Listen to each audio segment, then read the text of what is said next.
TerraMaster F4-423 NAS review. So many things to like, including an affordable price tag, a gigabit Ethernet port, and a wealth of useful enhancements. This is one of our top picks for a 4-bay NAS.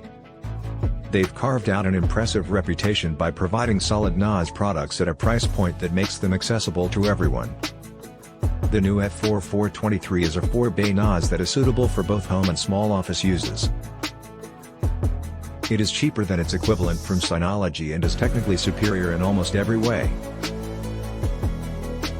Beyond any particular feature, the F4-423 provides a high degree of flexibility as TerraMaster doesn't go for the arbitrary limitations that some NAS makers often impose. You can install any type of hard drive into this NAS, including SSDs, which means you can store lots of files on it without worrying about running out of space. It even has two M.2PSI 3.0x4 interface cards so you can add extra storage capacity if needed. With 4 2GB DIMMs installed, the motherboard supports up to 64 GB of RAM. However, no RAM is soldered to the motherboard. There are no restrictions regarding RAM makes or SSDs for NAS devices from Synology. After the machine has been prepped for use, the TOS 5 operating system can be installed.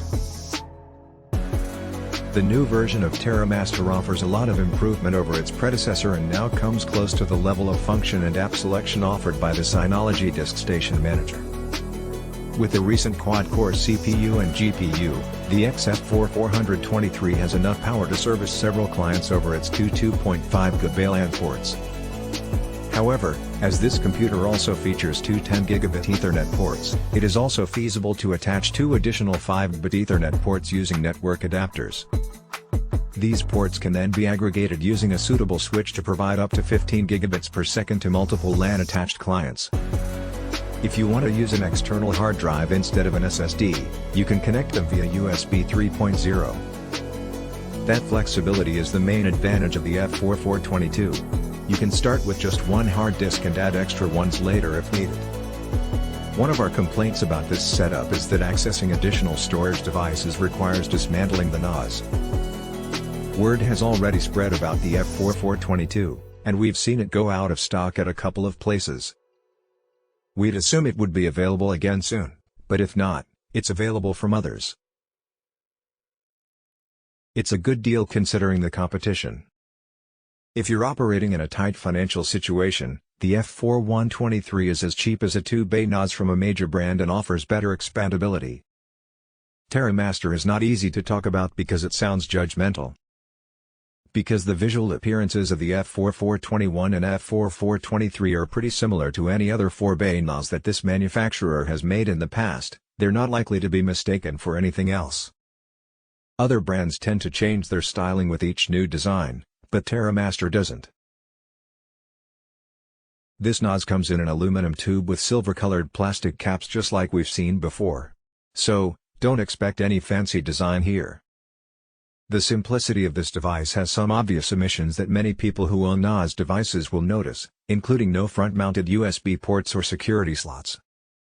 A USB port for connecting external hard drives is useful, but there isn't one available here. We offer 4 3.5-inch drive bay slots that can accommodate both 2.5-inch HDD SSD and SATA devices. There are two USB 2.0 and 2 gigabit Ethernet interfaces on the back panel, plus one HDMI output for video streaming. If you're wondering about access to the SDIMM module and the M.2 slot, there is no way for you to do this without taking apart the entire computer. It may be true that some owners aren't going to spend time making sure their NAS works well, but it would have been better if they had done so before purchasing it. Even though the specifications of the F4-123 weren't particularly special, the overall presentation by TerraMaster and the external appearance of this unit would easily turn potential buyers away. Fortunately, most of the effort spent on the design was put towards creating an interior that would be more than just a storage device.